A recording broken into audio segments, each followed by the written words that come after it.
말씀은 말 그대로 시죠. 그래서 시가 써 있는 책이라고 해서 책 편자를 써서 시편입니다. 그래서 다른 성경은 우리가 1장, 2장 이렇게 하기도 하는데, 물론 시편도 1장 1절 이렇게 해도 되지만 시편 말씀은 1편 1절 뭐 이렇게도 얘기를 하죠. 시는 시인의 마음을 잘 알아야 됩니다. 그렇죠?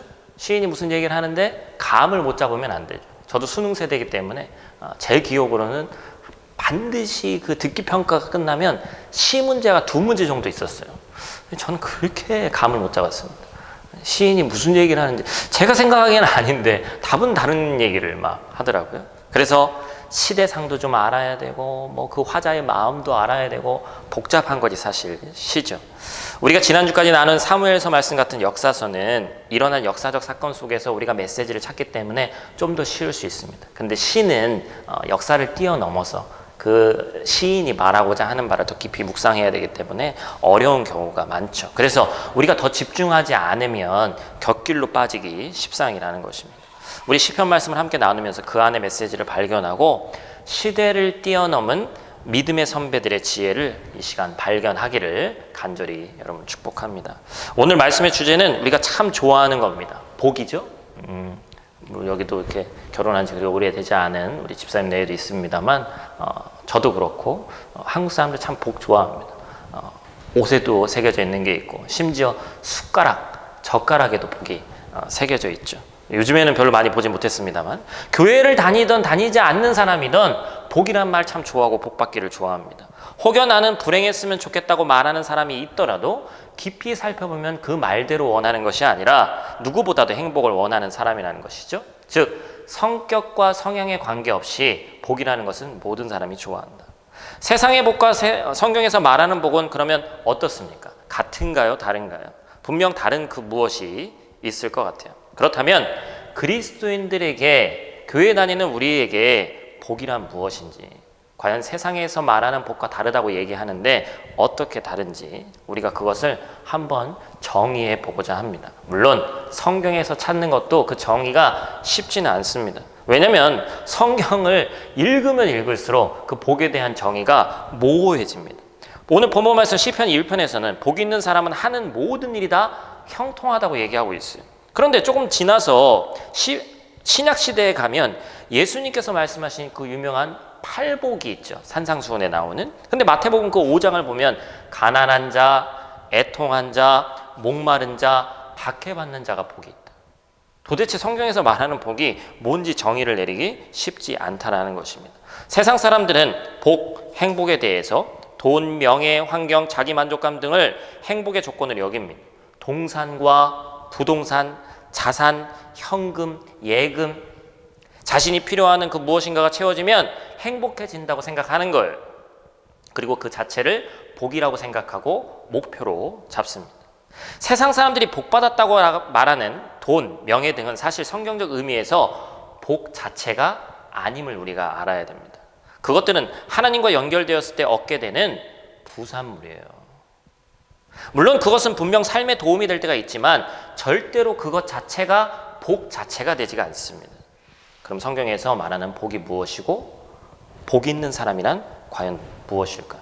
오늘 본문을 통해서 크게 2가지를 보기를 원합니다. 우리가 첫 번째로 기억해야 될 것은 복 있는 사람은 하나님을 선택한다라는 것입니다. 여러분 있는 자리에서 한번 따라해 볼까요? 복 있는 사람은 여기 계신 분들은 해야지. 복 있는 사람은 하나님을 선택한다. 하나님이 그의 삶에 계셔서 복이 있는 사람이 되는 거죠. 하나님과 연결이 된다는 겁니다. 그러면 하나님과 연결이 된 이 복 있는 사람은 어떻게 살아간다고 얘기합니까? 우리 1절 말씀에서는 부정문으로, 2절에서는 긍정문으로 설명하는데 본문 1절 다시 한 번만 같이 읽겠습니다. 같이 읽습니다. 복 있는 사람은 악인들의 꾀를 따르지 아니하며 죄인들의 길에 서지 아니하며 오만한 자들의 자리에 앉지 아니하고. 첫 번째로 복 있는 사람은 뭘 얘기하고 있어요? 악인들의 꾀를 따르지 않는다. 악인들은 삶의 기준과 표준이 없습니다. 그들이 지켜야 될 것이 없다는 거죠. 그렇기 때문에 자신이 욕심이 난 대로 행동하는 겁니다. 그들의 삶에는 온갖 편법과 불법이 난무합니다. 그래서 하나님 앞에서 악인이라고 판결받는 거예요. 즉 악인의 꾀를 따르지 않는다는 것은 하나님께서 보시기에 악인이라고 하는 사람들의 그런 사람들의 조언이나 말에 귀 기울이거나 휘말리지 않는 것입니다. 여러분, 우리가 참 요즘 시대를 살아가면서 누구의 말을 듣느냐 참 중요하죠. 두 번째로, 복 있는 사람은 죄인들의 길에 서지 않는다고 얘기하고 있습니다. 죄는 삶의 목표점을 명중시키지 못하고 빗나간 삶을 죄인 이렇게 얘기했죠. 그렇기에 죄인에게는 바른 목표가 없다라는 것입니다. 하나님의 말씀에서 빗나가 잘못된 생활 방식을 고수하는 것이죠. 여러분, 역사를 보면 죄를 짓는 사람들 중에 공범이라는 개념이 있습니다. 잘 아시죠? 우리가 뉴스 같은 데 봐도 단독 범행이냐 공범이냐. 여러분, 공범이 뭐예요? 죄를 같이 짓는 사람이죠. 공범이 많을수록 죄책감이 나눠지게 돼 있습니다. 참 희한하죠? 혼자서 누군가 나쁜 짓을 해서 사람에게 큰 해를 끼쳤다면 죄책감을 혼자서 받지만, 우리가 2차 세계대전 후에 나치 전범이나 일본 전범들이 공범으로 재판받는 모습을 보면, 야, 사람의 탈을 쓰고 저것들이 어떻게 저럴 수 있을까, 그런 장면을 우리가 많이 보게 되죠. 치가 떨리는 모습을 봅니다. 그들은 혼자 죄를 지은 것이 아니라 무리져서 지었기 때문에, 자기 자신이 예를 들면 어떤 장군이다, 자기 손으로 누굴 친 건 아니잖아요, 직접적으로. 그렇기 때문에 누가 죽은지도 모르고, 그러다 보니까 죄책감을 나누게 된다는 거예요. 그래서 세상에서 악한 일을 하면서도, 죄인의 길에 서 있으면서도 그것이 행복할 수 있다라고 생각하는 착각에 빠지게 된다는 거죠. 여러분, 무서운 얘기입니다. 그러나 성경은 분명히 그런 삶이 행복한 삶이 아니라고 얘기하고 있는 거죠. 세 번째로, 복 있는 사람은 오만한 자들의 자리에 앉지 않습니다. 여러분, 지난 시간까지 우리가 사무엘 말씀 나누면서 다윗의 어떻게 보면 인생의 곡선을 같이 봤어요. 최고 정점에 있을 때, 신앙의 최고점에 있을 때, 반대로 최저점을 찍을 때, 여러분 그때가 언제였습니까? 자기가 하나님의 역할을 대신할 수 있다고 생각할 때, 즉 오만한 자리에 섰을 때, 우리 그때 다윗이 큰 죄를 짓는 모습을 함께 보게 됐습니다. 결국 죄는 스스로 하나님이 되려 하는 사람을 통해서 들어오고, 그 사람은 하나님께 반역한 사람이 되는 거예요. 여러분, 무서운 얘기죠? 그럼 1절과 반대로 긍정문으로 된 2절의 복 있는 사람의 모습을 함께 보도록 하겠습니다. 2절 말씀 또 같이 읽겠습니다. 오직 여호와의 율법을 즐거워하여 그의 율법을 주야로 묵상하는도다. 여호와의 율법은 여러분 쉽게 얘기하면 뭐예요? 약속의 하나님의 말씀이죠. 하나님과 사람 간의 약속을 즐거워하고 그것을 깊이 생각하는 사람이 바로 복 있는 사람이다, 이렇게 얘기하고 있습니다. 또한 복 있는 사람은 그 말씀을 주야로 묵상하면서 채우고 있다라고 얘기합니다. 여러분, 묵상이라고 하는 이 단어는 제가 일전에도 설교한 적이 있어요. 여러분 꼭 기억하시길 바라요. 묵상이 도대체 뭐냐? 성경적 의미의 묵상이 뭐냐? 바로 습관적으로 계속해서 중얼거리다라는 뜻을 가지고 있습니다. 과연 주야로와 어울리는 단어죠. 아침이나 낮이나 눈을 뜰 때나 감을 때나 계속해서 하나님의 말씀에서 떨어질까 봐 두려워하면서 그 말씀을 묵상해야 되는 거예요. 우리는 인간이기 때문에 하나님의 말씀에서 떨어져 나갈 연약함이 있기 때문에 그 빈틈이 생기지 않도록 우리가 계속해서 노력해야 된다는 걸 얘기하는 것이죠. 요즘 같은 식으로 비유하자면, 체코 사람들은 그렇지 않은데 우리는 밖에 잠깐 나갈 때만 해도 혹시나 코로나 바이러스가 들어올까 봐 마스크 쓰잖아요. 똑같은 겁니다.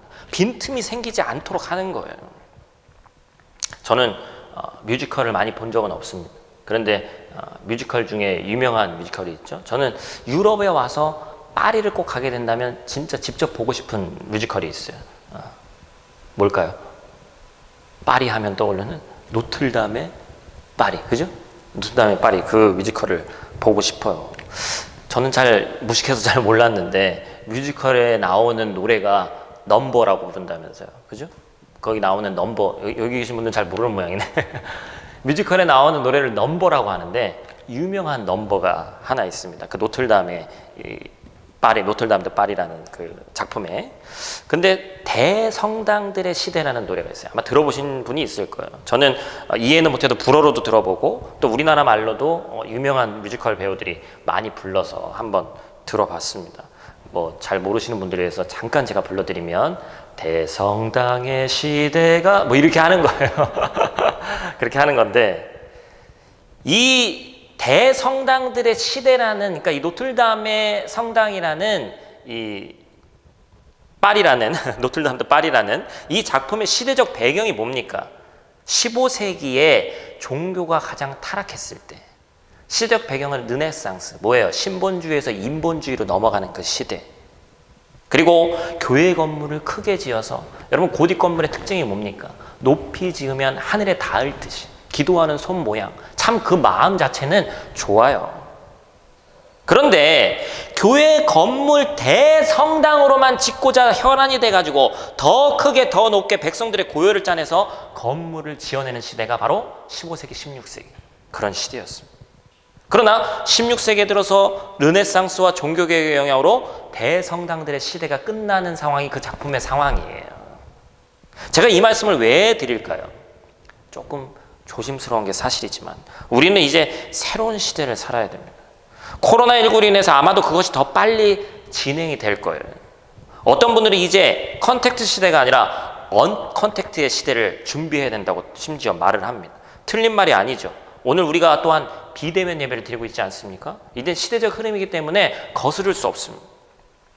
또 어떤 분들은 이제 교회가 마치 끝난 것처럼 비관적인 것들을 쏟아냅니다. 완전히 틀린 말이 아니에요. 제가 보기에도 낙관보다는 비관이 더 편한 이야기입니다. 어울리는 상황이에요. 그러나 그렇다고 해서 여러분 중세시대의 교회가 없어졌습니까? 아니죠. 새로운 개혁을 통해서 새로운 시대가 열렸습니다. 중세시대의 대성당의 시대가 끝이 나고 새로운 시대가 열린 것처럼 이제 코로나19로 인해서 크기만 추구하고 마치 교회를, 내가 다니는 교회가 어디 교회라고 하면 액세서리처럼 여기던 그러한 시대는 끝났습니다. 교회가 도대체 회사인지 대기업인지 그런 모를 시대는 끝이 난 거예요. 이제 뭘 몰라서 못하는 시대는 끝이 났습니다.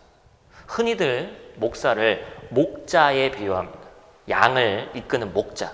그렇죠? 우리 주님도 마찬가지죠. 우리 주님은 선한 목자셨죠. 목자의 역할은 양떼를 이끌고 푸른 초장으로 인도하는 겁니다. 그러나 아주 어린 양이거나 직접 풀을 뜯지 못하는 그런 양을 제외하고 목자가 직접 그 풀을 뜯어다가 양의 입에다 직접 넣어주지 않습니다. 오늘 살아가는 저 같은 목사들의 역할도 마찬가지입니다. 언제까지 품 안의 아이 마냥 양육할 수 없어요. 제가 조심스럽게 전망하건대 이제 예전처럼 집단으로 모여서 집회하고 부흥회 하면서 불받아라, 통성기도하자 이런 시대가 이제 힘들어진 시대가 됐습니다. 몇 년이 걸릴지 몰라요. 그러나 한 시대가 가면 다른 한 시대가 오듯이 이제는 개인 묵상의 시대가 열렸습니다. 깊이 있는 영성으로 개인이 하나님의 말씀을 듣고 하나님의 말씀을 읽고 직접적으로 묵상해야 되는 거예요. 이제는 교회를 수십 년을 다녀도 말씀 하나 자신이 읽고 깨닫지 못하고 하나님과의 인격적인 교제를 통해서 묵상하지 못하는 시대는 끝이 났습니다. 목사의 설교에 아멘하고 교회 밖을 나가면 포맷되는 그런 시대는 이제 끝났다는 거예요.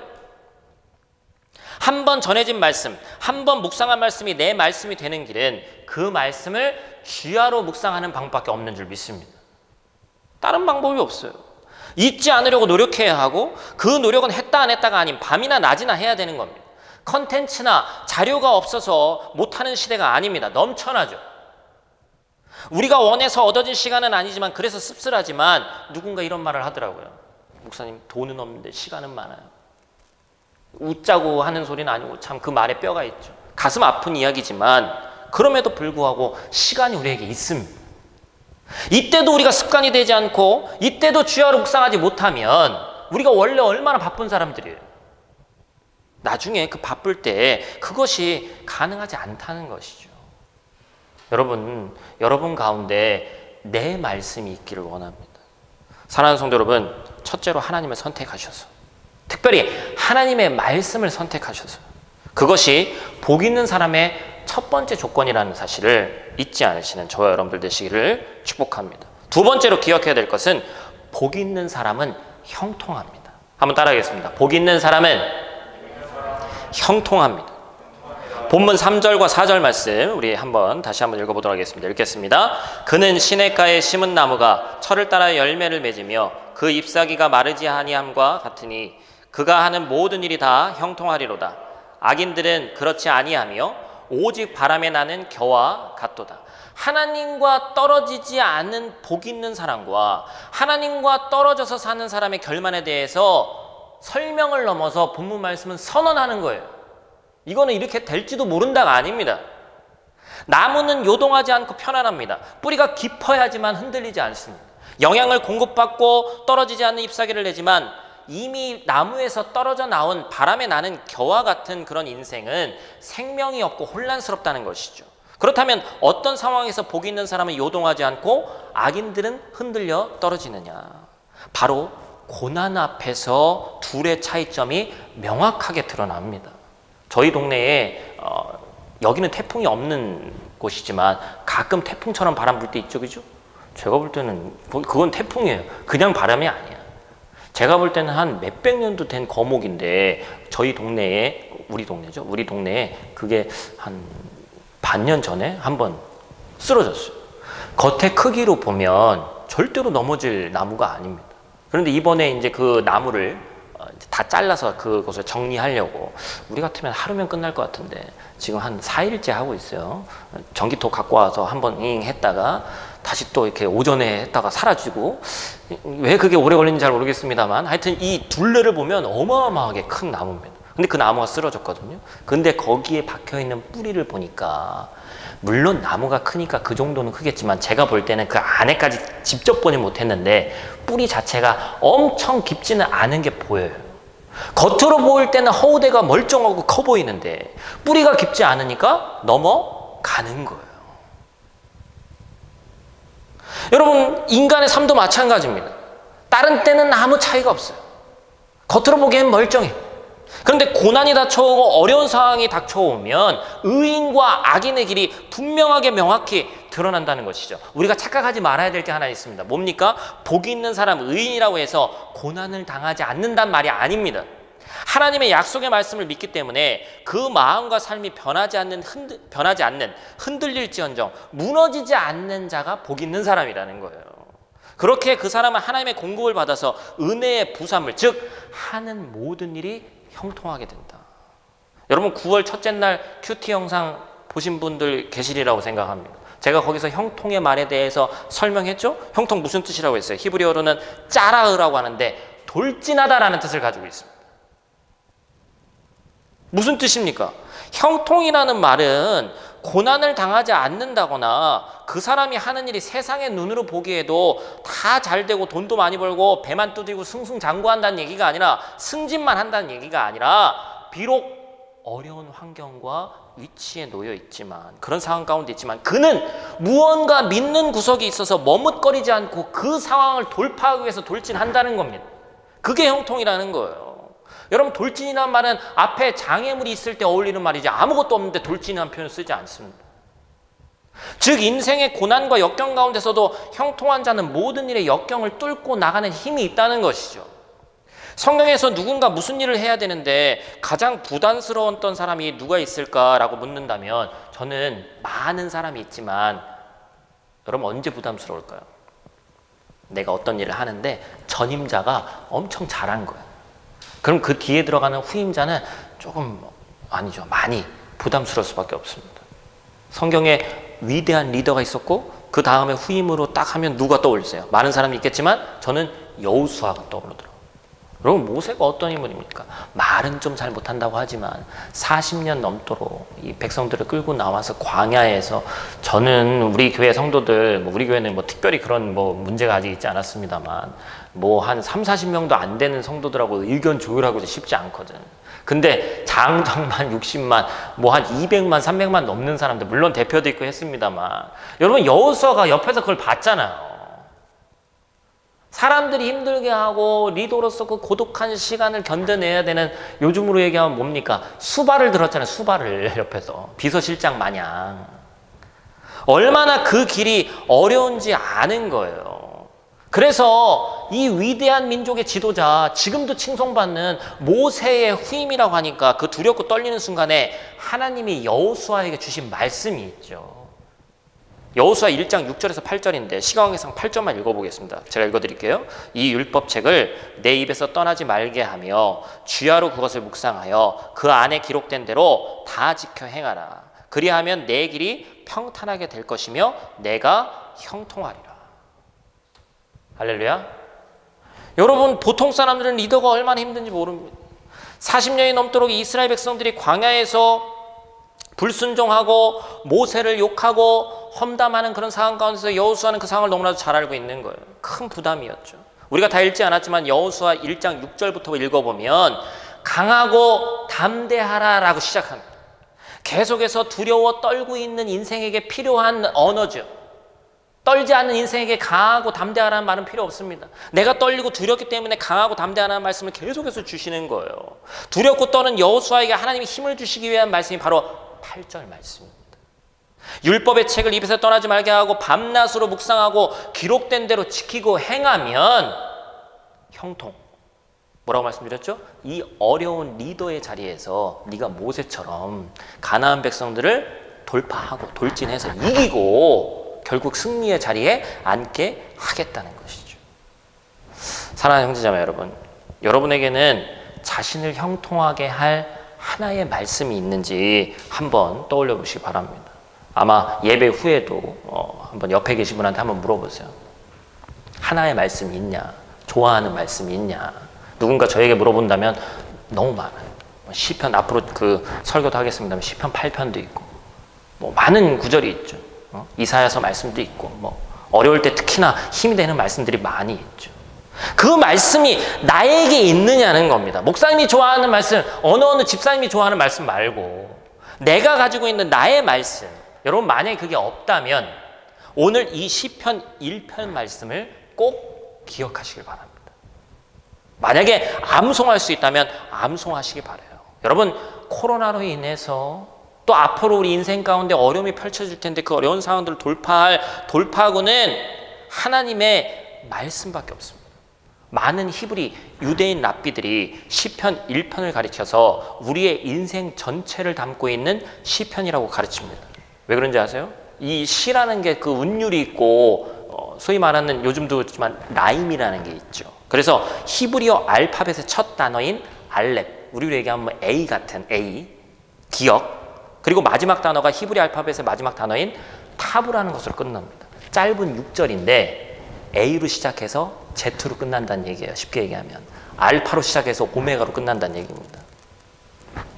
이처럼 시편 1편은 문학적으로도 뛰어난 언어 유희를 가지고 있기 때문에 히브리 랍비들은 이런 언어 유희를 통해서 인생의 시작과 끝을 깊이 묵상했다는 것이죠. 말 그대로 시편 1편은 한 인생을 살면서 어떤 길을 걸어나가야 할지를 분명하게 말해주는 말씀입니다. 흔히 우리가 살아가는 인생을 길에 비유하곤 하는데 시편 기자는 이 인생길을 정확하게 두 종류로 구분해서 보여주죠. 한편에는 의인들의 길이 있고 또 다른 한편에는 악인들의 길이 있다고 얘기하고 있습니다. 하나님이 의인들의 길을 인정하신다고 하는데 여러분 더 정확하게 원어적 의미를 보면 인정하신다는 뜻은 하나님이 그를 아신다라는 뜻입니다. 하나님께서 여러분을 아시고 하나님께서 여러분의 아픔과 고난과 걱정거리들을 잘 아시고 여러분의 필요를 아시고 여러분의 나아갈 길을 아시는 줄 믿습니다. 여러분은 하나님에 대해서 얼마나 반면에 아시는지 한번 생각해 보시길 바라요. 내가 주야로 말씀을 묵상함으로 하나님을 깊이 알아가고 여호와 하나님도 나를 아시는 이 관계, 즉 서로 아는 관계로 깊이 묶여있는 이 인생이야말로 본문에서 말하고 있는 뭡니까? 신할가 곁에 심겨진 나무지. 계속해서 물이 공급돼서 이 나무는 마를 일이 없는 겁니다. 계속해서 복이 오기 때문에 복이 공급돼서 풍성한 인생을 나누게 된 것입니다. 사랑하는 성도 여러분, 고난 중에 이 말씀을 받은 성도들이 있다면 진심으로 축복합니다. 지금 우리 모두 다 고난 가운데 있죠. 지금의 이 고난이야말로 하나님의 살아계심을 경험하는 기회가 될 줄 믿습니다. 여러분 있는 자리에서 한번 아멘 하세요. 여러분 이 고난의 이 시기가 끝이 아니잖아요. 아직 얼마나 또 우리가 창창합니까? 하나님의 살아계심을 이때 경험하면 그것이 우리에게 큰 자양분이 됩니다. 시련과 실수가 있어도 하나님을 떠나지 않으면 반드시 돌파구가 있습니다. 오늘 본문의 말씀을 하면 형통하게 됩니다. 그 고난을 반드시 돌진하여 뚫게 되어 있다는 거예요. 고난은 과정일 뿐이지 끝까지 말씀의 뿌리를 내려서 열매를 맺는 삶을 우리가 살아야 됩니다. 그러려면 먼저 복 있는 사람이 돼야 되죠. 모든 성도가 이 시간 분연히 일어나서 하나님과의 연결을 방해하는 모든 말과 사람, 습관, 생각 그런 것들을 끊어버리고 하나님의 약속의 말씀을 따라서 사는 순종을 하시기를, 결단하시기를 간절히 축복합니다. 하나님이 그 사람의 길에 항상 동행해 주실 줄 믿습니다. 오늘 말씀이 복으로 시작했지만 길로 끝났습니다. 왜냐하면 복 있는 사람은 어디로 나아가야 되는지를 잘 알기 때문에 그렇죠. 하나님께서 우리의 길을 너무나도 잘 알고 계시기 때문에 그렇습니다. 내비게이션에 의지해서 우리가 어디를 가듯이 하나님의 말씀이 우리 인생의 내비게이션입니다. 우리가 그것을 꼭 기억하면서 이 시간 함께 찬양하며 나아가기를 원합니다.